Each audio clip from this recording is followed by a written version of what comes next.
But the larger issue from a national security point of view is this network. This network that runs up through my part of the world, through Mexico and into the United States, is very, very decentralized on the one hand, but very, very efficient. And anything can ride on the network. We have a lot of West Africans of the Homeland Security folks doing their work on our southwest border. Of the number of people they capture, a very large percentage of them are West Africans. But there were 5 or 6 black guys that were there at the border waiting in line to pass into Nicaragua and then on the way north. And the embassy person walked over and just asked who they were. And they said, well, we're from Liberia, been on the road about a week, and we're on the way to New York City, illegally. So they're on the network. They had flown into, I think, Trinidad, and then met up with the traffickers, and now they're on the way in. They could have made it to New York City and still be within the incubation period of Ebola.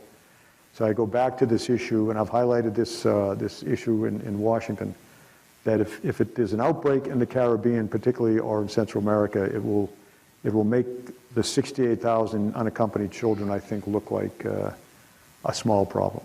You got the CDC saying 1.4 million cases by the middle of January for 2 countries, but the WHO saying 20,000 cases by middle November for 3 countries. How can you be so far off? Well, this is another one of those areas where hubris, and I say hubris not in an unkind way, could get us in trouble. My answer, which is really simple, is there's just going to be lots and lots and lots of cases and lots and lots and lots of deaths. We don't know what that number is going to be. And we just have to accept that fact. So nobody's right or wrong here. I mean, we don't know. The precision around these estimates are, in fact, big enough to drive an entire convoy through. Is this the new Black Plague?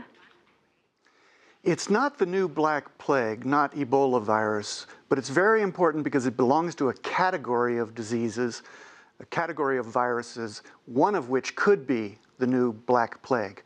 There's a group of viruses that live in animals and spill over into humans, and some of them cause not only terrible disease, terrible suffering, the way Ebola virus does, but also are highly transmissible and can leap from one person to another and could travel around the world. Probably not Ebola this time, but the next one could be even more serious. We're finding biohazardous materials. We're finding medical stuff, needles along the border. The eugenicist propaganda of overpopulation has collided head-on into the looming Ebola crisis.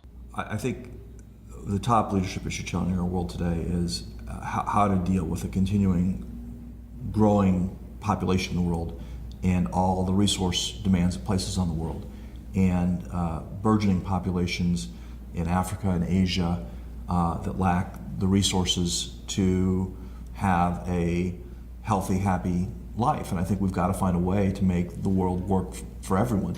If overpopulation, Ebola, and the economy are such an administrative concern, what I've directed the CDC to do is that as soon as somebody is diagnosed with Ebola, we want a rapid response team, a SWAT team, essentially, from the CDC to be on the ground as quickly as possible, hopefully within 24 hours, so that they are taking the local hospital step by step through exactly what needs to be done. Then why let hundreds of thousands of illegals sneak over the border quietly in the night and give them jobs unemployed Americans supposedly don't want to do? John Bound for INFOWARS.com. All right, folks, that's going to do it for tonight's broadcast. The INFOWARS Nightly News will return, Lord willing, tomorrow evening, 7 o'clock p.m. Central Time, Texas time, that is. Until then, have a great evening, and we'll see you back right here tomorrow night.